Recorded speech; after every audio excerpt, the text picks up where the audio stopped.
Babylonian Assyrian religion is chiefly of interest to the curious nature of the student of comparative religion, in that it casts a floodlight upon that wonderful Jewish faith with which the history of our own is so closely identified. Professor Sayers writes, "There was one nation at all events which has exercised, and still exercises, a considerable influence upon our own thought and life, and which has been brought into close contact with the religion and culture of Babylonia at a critical epoch in its history. The influence of Jewish religion upon Christianity, and consequently upon the races that have been molded by Christianity, has been lasting and profound. Now, Jewish religion is intimately bound up with Jewish history, more intimately, perhaps, than has been the case with any other great religion of the world.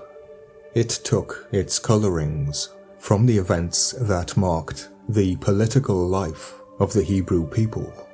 It developed in unison with their struggles and successes, their trials and disappointments, its great devotional utterance.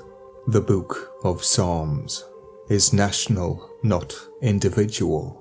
The individual in it has merged his own aspirations and sufferings of the whole community.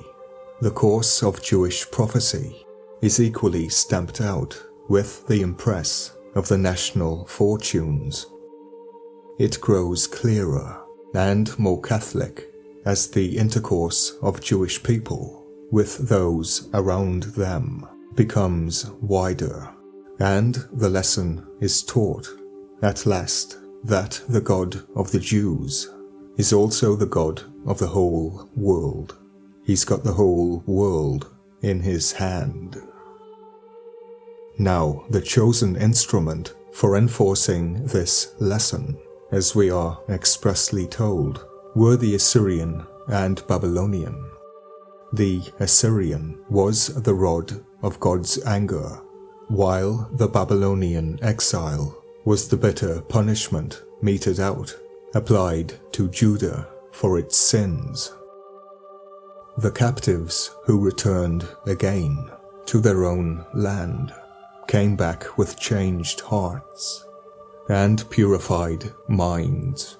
From henceforth, Jerusalem was to be the unrivaled dwelling place of the righteous nation which keepeth the truth. Apart, therefore, for any influence which the old religious beliefs of Babylonia may have had upon the Greeks, and which we shall see was not so wholly wanting as was formerly imagined. Their contact with religious conceptions of the Jewish exiles must, to say the least, have produced an effect which is well worth our while to study. Hitherto, the traditional view has been that this effect exhibited itself wholly on the antagonistic side. The Jews carried nothing away from the land of their captivity except an intense hatred of idolatry. They would be the teraphim in the Hebrew culture, more especially Babylonian, as well as of the beliefs and practices associated therewith. Professor Ignatius Gold-Seer of Budapest has enlightened us in a passage in his mythology among the Hebrews as to the great influence wielded by Babylonian upon the Jewish religion. He says, "The repetitive tendency of the Hebrew manifested itself again prominently during the Babylonian captivity, Here, first, they gained an opportunity of forming for themselves a complete and harmonious conception of the world. The influence of Canaanitish civilization could not then be particularly powerful on the Hebrews, for that civilization, the highest point of which was attained by the Phoenicians, was quite dwarfed by the mental activity exhibited in the monuments of the Babylonian and Assyrian Empire, which we are now able to admire in all their grandeur. There the Hebrews found more to receive, meaning absorb the worship, than some few civil, political, and religious institutions. The extensive manifold literature which they found there could not but act on a receptive mind as a powerful stimulus, for it is not to be imagined that the nation then dragged into captivity lived so long in the Babylonian Assyrian Empire without gaining any knowledge of its intellectual treasures. Schrader's latest publication on Assyrian poetry have enabled us to establish a striking similarity between both the course of ideas and the poetical form of a considerable portion of the Old Testament, especially of the Psalms, and those of this newly discovered Assyrian poetry. It would be a great mistake for this similarity by reference to a common Semitic origin in primeval times, for we can only resort to that in cases which do not go beyond the most primitive elements of intellectual life and ideas of the world, or designations of things of the external world. Conceptions of a higher and more complicated kind, as well as aesthetic points, can only be carried off into the mist of a prehistoric age. It is much better to keep to more real and tangible ground, and to suppose those points of contact between Hebrew and Assyrian poetry, which are revealed by Schrader's, Lenormand's, and George Smith's publications, to form part of the contributions made by the highly civilized Babylonians and Assyrians to the Hebrews in the course of the important period of the captivity. We see from this that the intellect of Babylon and Assyria exerted more than passing influence, not merely touching it, but entering deep into it, and leaving its own impress upon it. The Assyrian poetry of the kind just mentioned stands in the same relation to that of the Hebrews, as does the plain narrative texts of the Hebrews, and as does the sacrificial tablet of Marseilles to the Hebrews. The beginnings of sacerdotal constitution, the Babylonian and Assyrian influence is, of course, much more extensive, pregnant, and noteworthy. The Abbé Loisy, in a French work on the mythology of the Babylonians, says a few things upon Jewish and Babylonian mythical relations worth translating. We can no longer take the first 11 or 12 chapters of Genesis as a whole, and treat them as a monotheistic redaction of Babylonian myths. The biblical accounts are not mere transcriptions, and the gaps between them presuppose much assimilation, much time, and probably many intermediaries to boot.